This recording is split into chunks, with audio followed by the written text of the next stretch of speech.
Welcome, everyone. Thank you for coming to my talk. I hope you're enjoying the convention so far.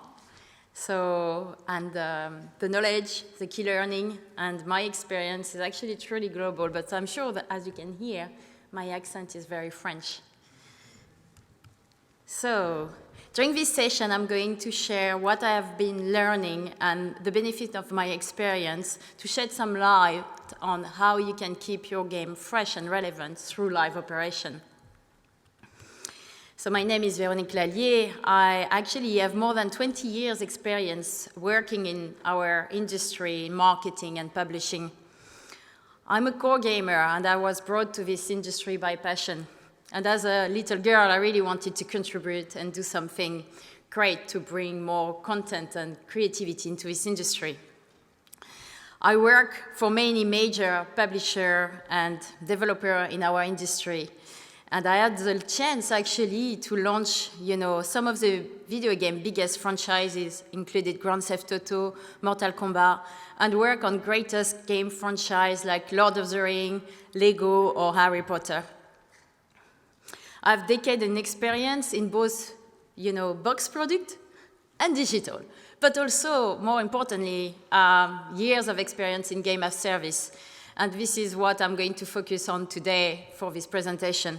I want to share with you what I've learned along all those years, actually. So at IRES, I'm leading the global marketing team. My team is split in 8 divisions, 4 business divisions, 4 creative divisions. Head of commerce is in the UK, my head of UA is in the UK, my head of localization and player engagement are in the UK as well, while my head of marketing art, web, marketing video, and brand are based in the US. We are a truly global team, actually, and everything we're doing and all our focus is really to create great content to engage with our player.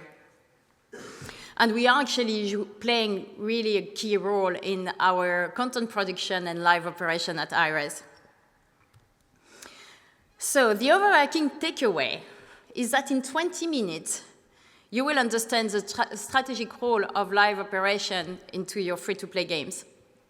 I'm going to explain this through giving you tangible example, actually, and practical recommendation, but also some advice on how you can use your data. When you leave this room, you will know, hopefully, how to keep your game fresh and relevant to your audiences. You will be able to have players engage better with your game and content and improve your ROI, which will ensure, for sure, greater satisfaction for both your player, but also your finance team. They like that. So we're going to go through some examples first. And I've used Smite as a primary example for this presentation. The benefit of it is actually, I can tell you how great the game is. Most importantly, actually, for you, I'm in position to share all the thinking, the data, the rationale, both positive and negative, with you today, freely. And before we go behind the scene, let me introduce the overall premises of our game for any one of you who haven't played Smite yet.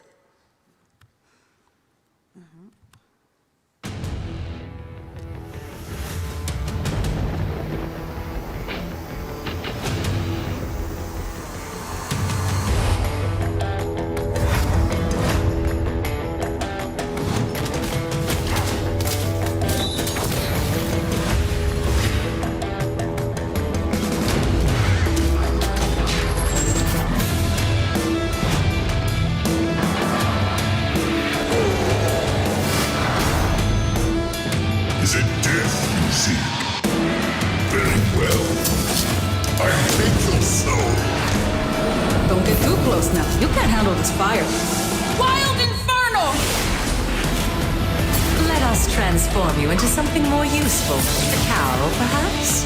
Argus, to my side! You cannot escape death. You're next.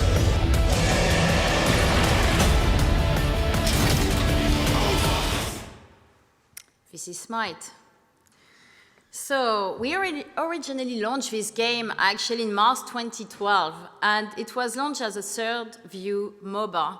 And it has evolved over years and over the time as a free-to-play brawler. Today, we have 6 game modes and map for more than what we originally launched the game with, of course. So we really use live operation to bring more content, engage with our audience. In 4 days, actually, Smite is going to be 7 years old. And it still remains fresh and relevant to our audience. Our business model was actually free-to-play, as most of the MOBA in the market. And you could actually purchase gods or cosmetic item using your currency or virtual currency. But we did add, actually, through live operation, another layer of optional monetization, which is an event model.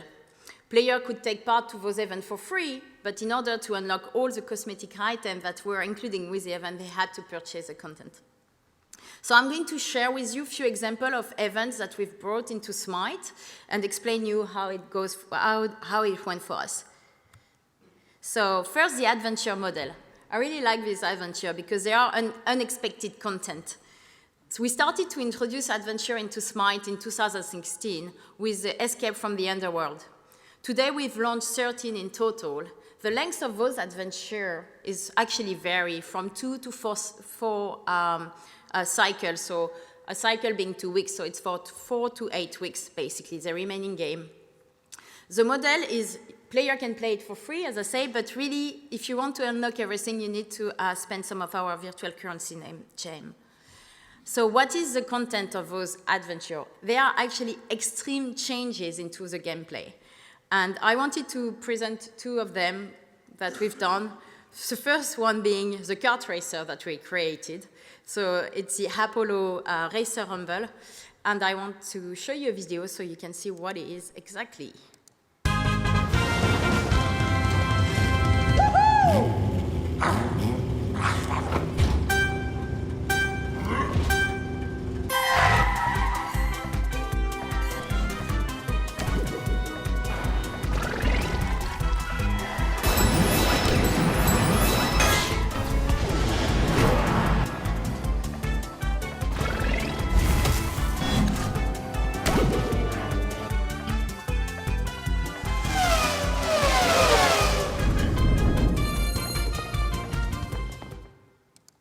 I told you, extreme changes into the game.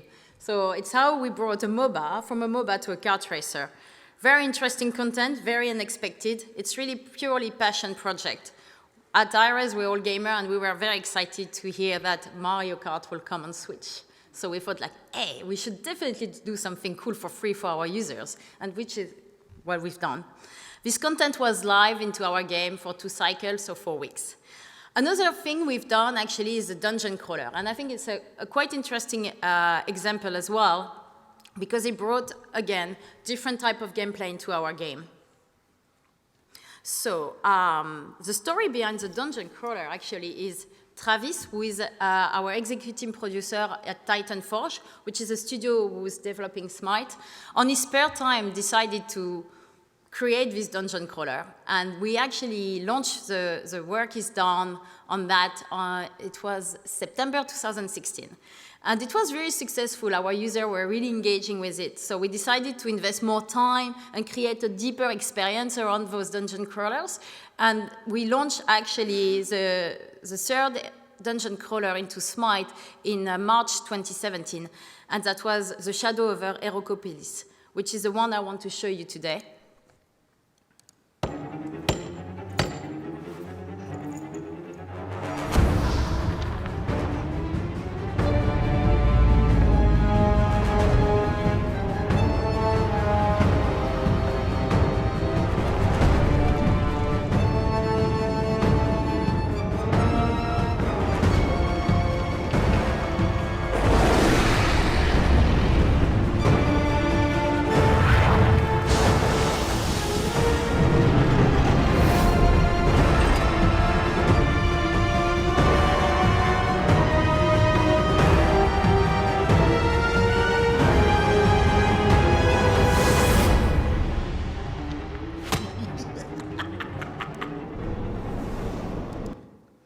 So the player were actually teaming up with 2 of their friends and going through those dungeons, defeating massive bosses, breaking through traps.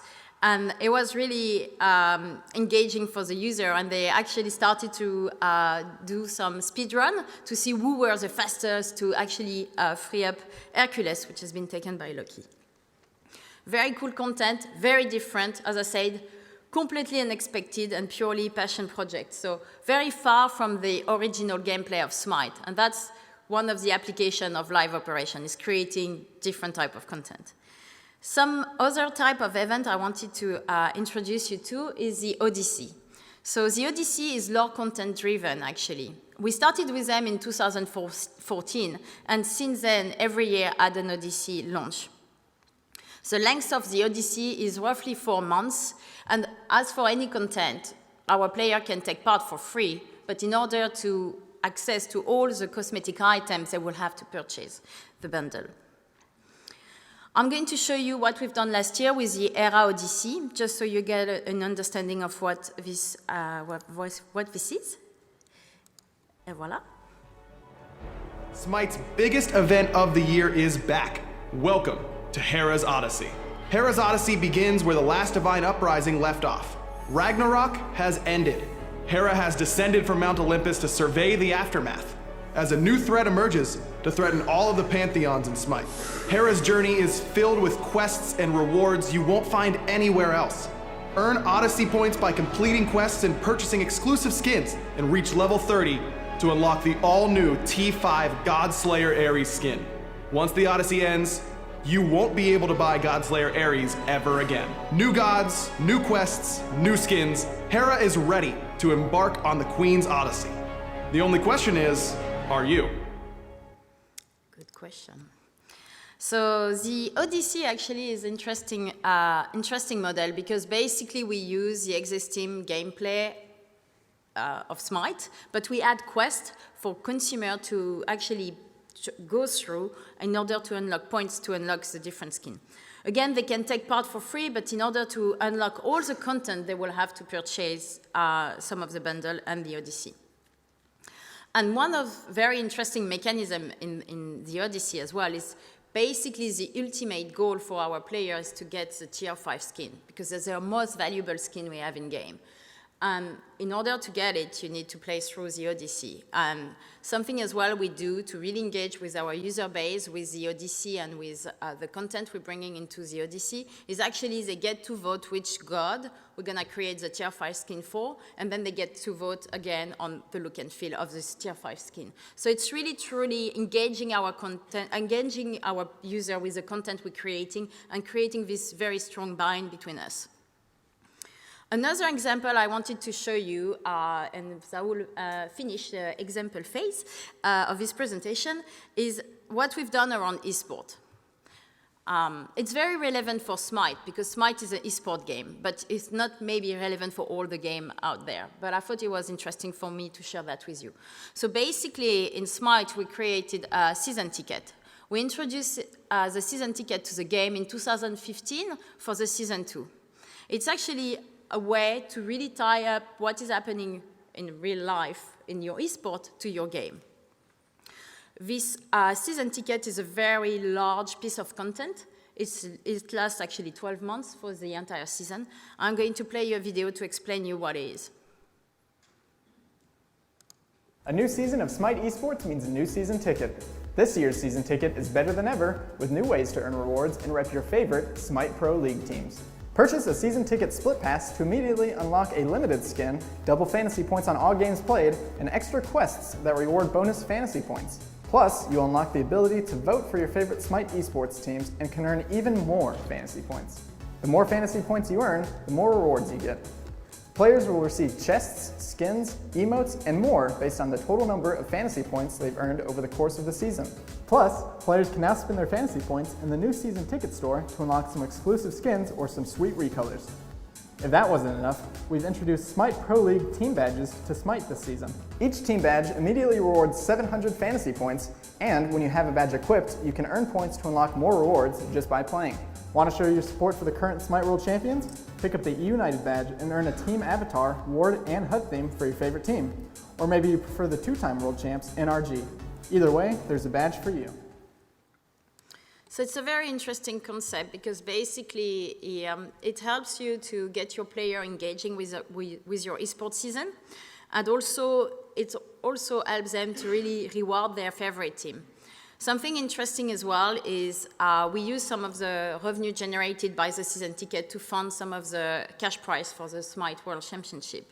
So it was really interesting for that prospect, but also very interesting to actually get those guys involved into our esports season. And a mechanism I really appreciated into this concept was the prediction model, which was brought with the season ticket. So basically, our user could kind of predict who is going to win the next match. And if they were having the right prediction, they will win some fantasy points that they can use to actually get some skin and recolor and everything that Brett was explaining.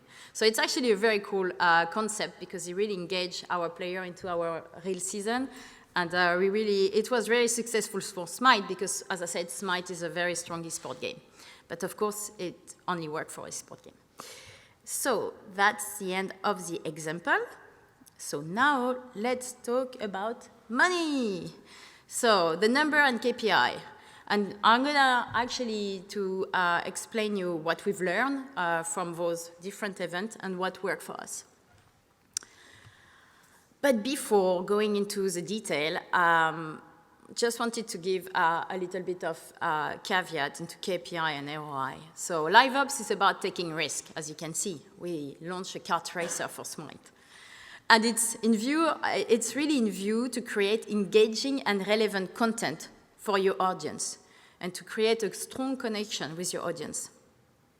It's really about the player first. When you start, working around your live operation, it's about creating the right content for your users. And then, if it's the right content, it will return into ROI and positive KPI. So it's about this true connection with your player that will result into positive KPI. It's also about, analyzing your data and understanding what's going on. And it's actually a very strong joint effort between your publishing team and your dev team. Let's go into the detail of the numbers. So what did we learn, actually? So in terms of engagement, the Odyssey and the esports season ticket were the most successful events. The crawler was close behind, and the player really loved it because they were starting to do, the speedrun, as I was explaining earlier. The reason of this result is that the content was really in line, actually, with the user expectation. And that's why I was saying it's so important to really understand, what your user wants. And it's about, creating content which is in true connection about, what they want and what they're expecting for the game. And the key of the success, of course, of LiveOps is that, really understanding what they want. And from a revenue perspective, actually, you can see that both of the Dungeon Crawler and the Odyssey were the most successful. Mainly driven by the content which were included in there. The Odyssey, as I said, there is a T5 skin, which is the most desirable skin for the consumer. Finally, in terms of return of investment, both the Odyssey and the eSport program have a minimal impact on the production because we're using existing content. As I said, it's really, player have to play the quest through using the existing content of the game, so therefore there is a minimal effort of producing something new. While, the kart racer or the crawler were completely different new gameplay, so require much more work on our side. But it doesn't mean that you shouldn't do those things which are very different from your gameplay. It's actually very interesting for your players. And, even if, they have a lesser ROI short term, we keep investing in those. And this year we will launch another adventure for Smite. So now on to your turn. Let's see how you can start this. So the most important thing for me is it's important to think about the standard event, but they have to be handled with care. And we will go through the detail in the next few slides. Live operation is not a game maintenance, and I hope you got that from what I've shown you before. It's about really exciting your user, bringing new content. And LiveOps is really a strong joint work between development and publishing. So as much as we can find seasonal events a bit common, they remain a good starting point, actually. In terms of the content, they bring a small amount of map alteration, skin, and items, but they really help you to gauge if your team is ready for continuous delivery of content. Some consideration, though. These events won't really stand out. It's not like a kart racer for Smite or a crawler for Smite, and they will actually maybe damage a bit the immersion. Like, for instance, if you have a military shooter game and you add a Valentine event, it's a bit of a stretch. Anyway, but it will actually really help you to prepare your organization and to be able to understand and gauge if they are ready to really produce continuous content. Onto the retention bread and butter. In terms of that, the daily reward, the weekly event are very strong program to implement. They are key to ensure consistent engagement throughout the year, of course. And the content is quite simple, but the objective is very important for you and to ensure continuous in-game retention throughout the year. So it's quite useful to have. I mean, actually, it's very necessary to have. The effort on the dev side is quite minimum, and it's a good place to start. I think the real important consideration with both, though, it's you need to make sure the cadence is optimized, because it's very important that you avoid inflation or disruption of your in-game economy. So you have to be really managing those one carefully. And finally, these events are quite basic, but they're really, really highly expected by users in free-to-play live games. In terms of organization, I think what really matters is having dedicated resources. There are many different approaches, and all the studios will do different things. There are studios in which you could find live ops publisher, live ops manager, live ops developer. Whenever the roles sit, I think the skill set is usually the same. At iRes, actually, our content is validated by our studio general manager, but it is put together by each studio executive producer. And they work with our marketing team, so with my team, in order to define what we need to do and what we need to put there. We work really jointly together. Being a brand manager at iRes requires you to know the market expectation, to be very educated on our player desire, but also to understand the studio capacity. So we really have a strong joint at iRes between dev and publishing. It's how we are actually successfully bringing new content and keeping our game fresh through live operation. So, conclusion of this slide. You need headcount if you want to start to do live operation. And wherever it sits, they have to be dedicated. And finally, your live party bag. So 3 things to remember. Content. Content is king. You have to be brave. You have to be ready to learn, to rinse, repeat, looking at your data, understand what worked, what didn't work, and optimize. KPI, they will be positive if you have the true connection with your player, if you really understand what they want, and you are able to deliver the right content for them. And in terms of organization, you need to understand the capability of your team. So that's why, the standard events are a good place to start, because they will help you to gauge. And, as I said, Smite is turning 7 years old in 4 days. And last year was our most profitable year in terms of monetization. So we keep learning, and we keep actually making better for the game and for our players year on year. So we're very happy about that. Questions? Thank you.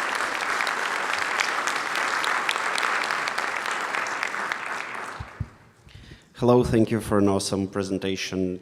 Absolutely love it. The small question I have is for those modes that you do, like the kart racing, the adventure, do you tend and I don't play Smite, so I don't know, sorry.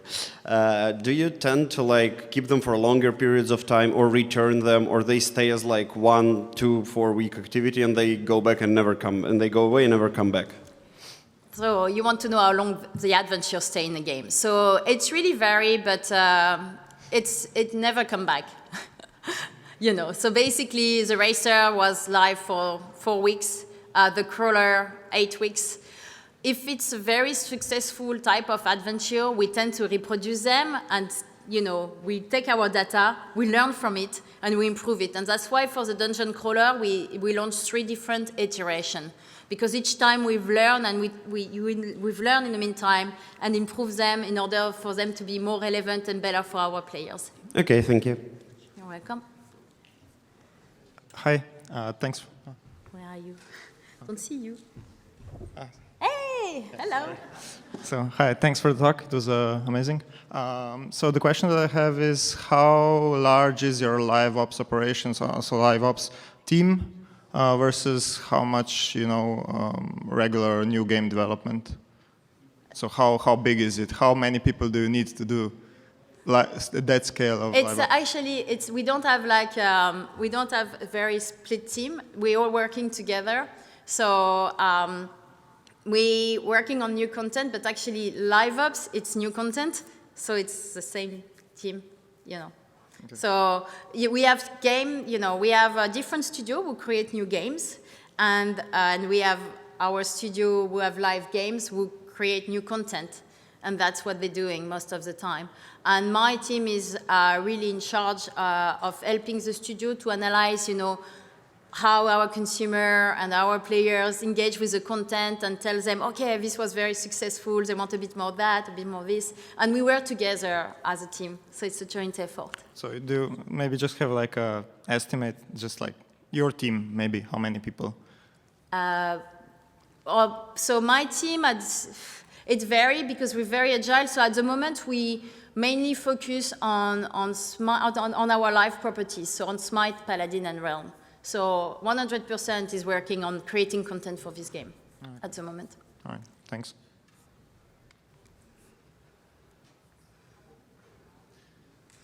Hello. Hi.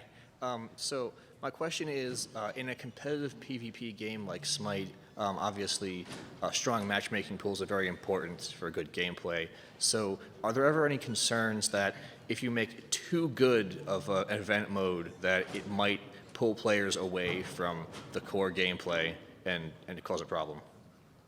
So you want to know, sorry, I'm not sure I got that. So you want to know if our pro player will go away from... Oh, sorry, I'll rephrase. So are you ever worried that if you make a temporary mode that's really popular, it'll make it hard to get matchmaking for the main mode?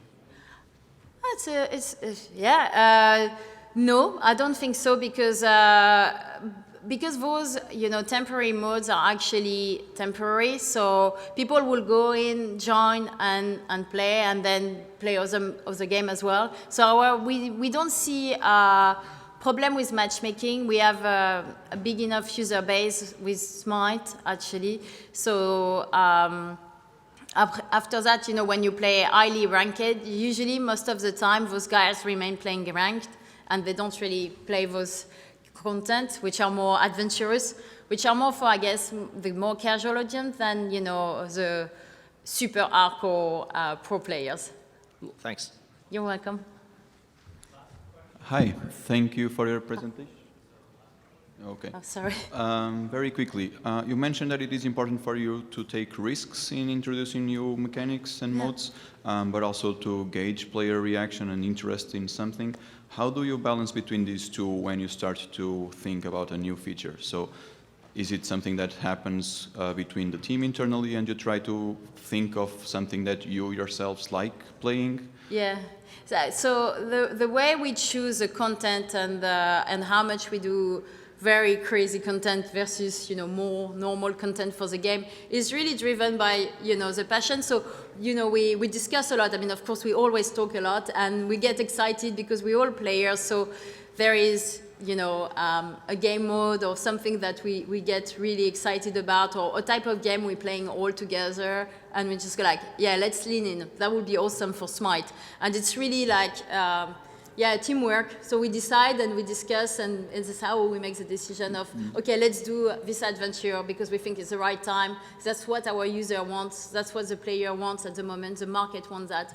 Let's do it. Okay, thank you. Very quick follow-up. How much time do you dedicate to experiment with new game modes within the team? like making prototypes of new features, new modes, to make sure? It really depends, actually. So the time we allocate for those more crazy content really depend on what we have in the pipeline. So we always, revisit, what content we're gonna bring to the game with the team, and making sure we always bring new cool stuff for our user.